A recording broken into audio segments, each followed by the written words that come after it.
Were you a child once? Are you still? Do you have children or plan to have children someday? And do you hope that if you have children, you'll be allowed to let them ride their bikes around the block or play outside? Do you hope that you can run an errand and leave your kids in the car with a smoothie on a reasonably cool day without being stopped by authorities? If you're not a parent, you too are affected. Perhaps you recall you were able to play outside and the rights you enjoyed as a child are no longer guaranteed.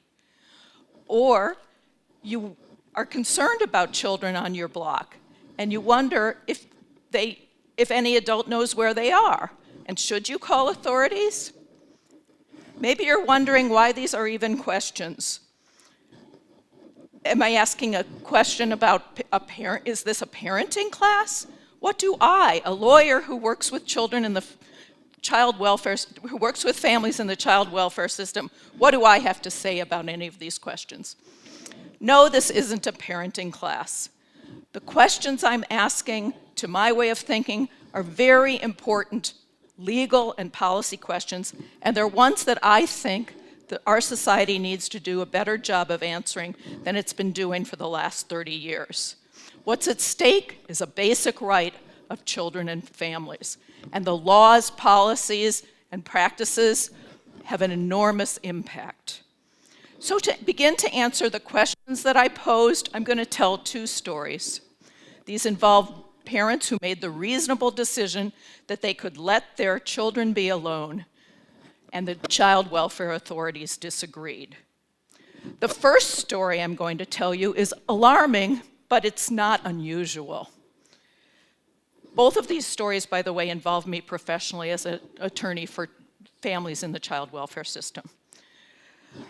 Natasha Felix had 3 children, ages 11, 9, and 5. And one day in the summer of 2013, her children wanted to play outside, and she thought that was fine. There was a park right next to her house, and she could look out the window, and every 10 minutes she was able to look out at them. They were outside for about 30 minutes. But while they were playing outside, a daycare teacher came by the park. And she apparently wasn't aware if there was an adult anywhere nearby. And so when she went back to her class, she called the Child Abuse and Neglect Hotline to report a suspicion of abuse. Now, you might expect that a child protection investigator would come to the house, find out that this was fine with the mother, that the kids were fine, and close the case. But that's not what happened. All through the summer, the investigation stayed open. And naturally, Natasha was fearful that if she let her kids play in the park again, they might be taken from her and put into foster care. She wouldn't even let her kids take out the garbage anymore. And at the end of the investigation, the state made a finding that she had neglected the children, and they put her name in the state child abuse register. That's not a criminal register, but it does operate as a blacklist.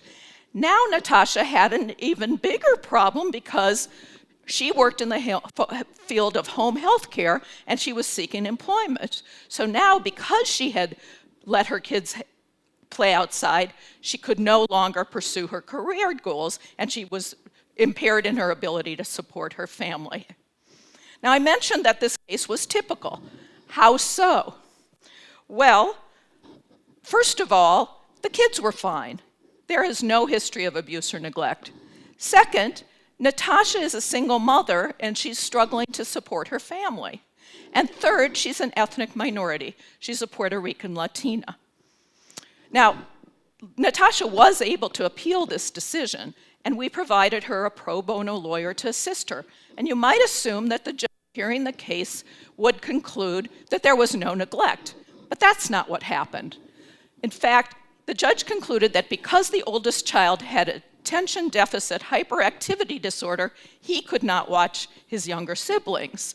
Now, mind you, there was no psychological testimony to say he couldn't supervise his younger siblings.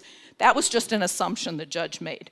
So we appealed the case further, and it seemed like nobody cared what might happen to Natasha and her children until another case came along, a case that made international news and put the word free-range children and free-range parents into the national conversation. So in December of 2014, two children named Rafi and Devorah Meitiv were riding in the car with their father. They were 10 and 6 years old. They spotted a park, and they asked their dad, could they go play in the park and then walk home? They knew the way. The dad said sure, but the kids, as they were walking home from the park, were stopped by the police. And soon child protection authorities were at the door demanding that the father agree to never let the kids be alone again. Otherwise, the authorities in Silver Spring, Maryland, would take those children from the family. Naturally, he agreed. But then the family went to the Washington Post, and soon this case made international news.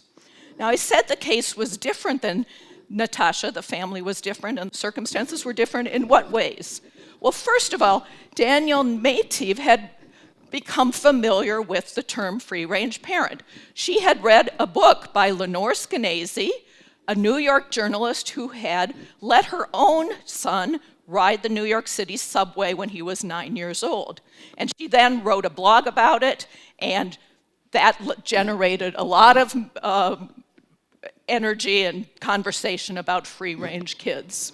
So Diane Meitiv had actually made little signs for her kids, and the Washington Post picked up on that, and they soon were reporting about these kids as free-range kids, and we were all talking about free-range children. Now, the second way in which this family was different is that they were a white suburban middle-class family, and they were highly educated. And third, the children were extremely articulate, and the family was unembarrassed and unashamed of their decision to let the kids play. Even so, even with all the international media, the family problems did not abate. In April, they let the kids play in the park again, and the police picked them up and held them through the dinner hour. The family must have felt like the kids were kidnapped. But after that incident, they were able to negotiate a new policy with the authorities. So I mentioned the cases were connected to me. How so? Well, first of all, when the Meitiv story happened, people started talking about child protection. They realized that this was not a joke. Neglect findings are serious. They can have many consequences. There can be job consequences, employment, education consequences, consequences for custody. There's trauma to the children, anxiety for the parents. There may be legal bills. And there's, of course, an impact on the parenting decisions that are being made. In addition, people were asking questions about investigations. Our tax dollars are going to pay for this, and don't investigators have anything better to do? Soon I was getting media calls, not about the Natasha's case, which was the case I had worked on, but about the Meitivs in Silver Spring, Maryland. And we were being asked to do media interviews.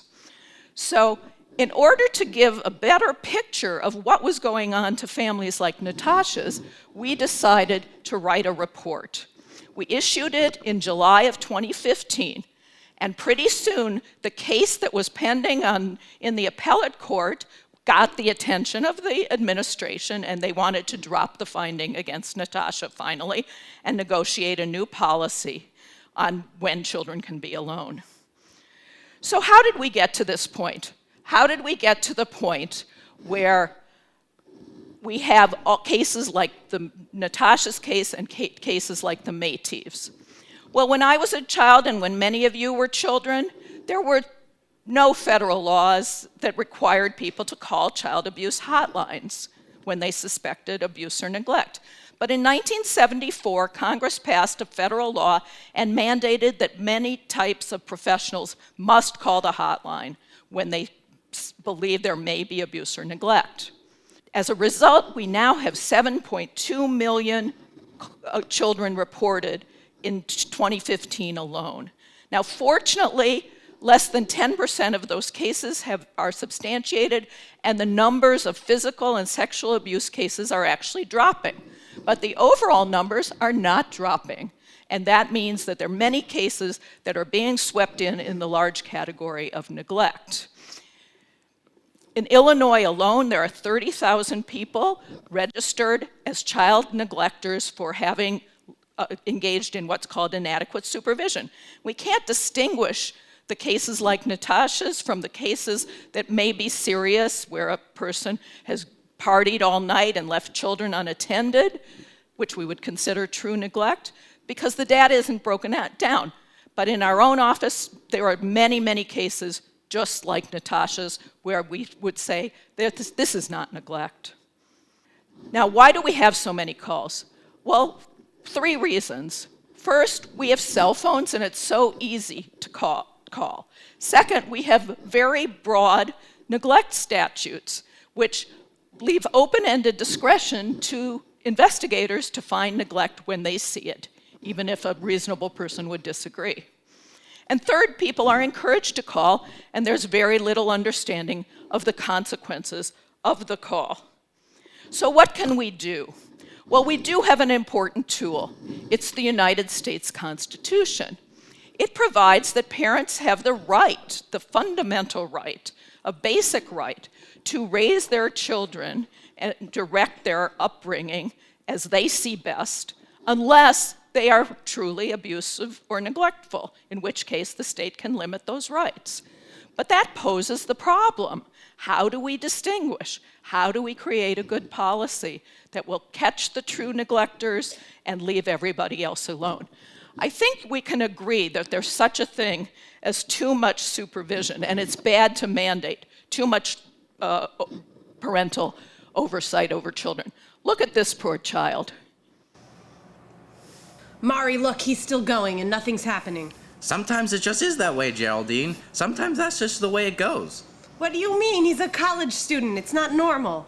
Maybe it's just growing pains. Since when is constipation a growing pain? It is a growing pain. Could you guys leave me alone for a minute? What's with you always wanting to be alone? It's not normal. Don't you miss your parents? I don't know what to make of this. I can't deal with this, Mari. I'm going. By the way, that's my younger son, and the smothering mother in the background is now my daughter-in-law, and the filmmaker was my older son, and this was made about 7 years ago right here at the University of Chicago for the 48-hour film festival. So how do we answer the question of what's a reasonable policy and balance all these interests? Well, who better to look to than reasonable parents and to reasonable professionals like the American Red Cross? The American Red Cross actually trains children as young as 11 to be babysitters for their younger siblings. And psychologists will say that children as young as 6 or 7 can be alone for short periods, and that's good for them. And of course, there's variation between children, but who better than the parent to make the decision about their child's capabilities? So we need to ask, what's a good policy and what's a bad policy? And let's look at a bad policy. This is Illinois policy until this month. I dare say, if you are a student at the University of Chicago, your parents may be in violation of this policy because you're put in a circumstance beyond your abilities, beyond your judgment, beyond your maturity. That's what education is all about. Let's look at a better policy. The new policy focuses in on blatant disregard of the duty of care to your children and obvious harm. We can ask, does this policy distinguish between Natasha, the Métives, and a truly neglectful policy? If it doesn't, it's a bad policy. In fact, it may be no policy at all. All across America, we have amorphous bad neglect laws that are being applied arbitrarily, usually to families that are disadvantaged, but often to families that have every advantage as well. This is bad for children because they need to be independent in order to grow, and it's bad for families who cannot live in fear. So it's a when children cannot play outside, that's the denial of as fundamental right as I know. So what can we do? Can children be alone? Well, only if we fight for the right of all of us. It's all of us who are affected by this. So if you are concerned that a parent you know is letting their child be alone and you disagree that they should do that, realize that it's better to let that parent decide than to leave it to a child protection investigator who doesn't know that child. And realize, too, that having broad amorphous neglect laws affects all of us. We're all in this. And if we can't be safe in letting children go outside, then we are all in danger of losing our most precious rights. So can you let children be alone? Yes. Sometimes it's good for them. Thank you.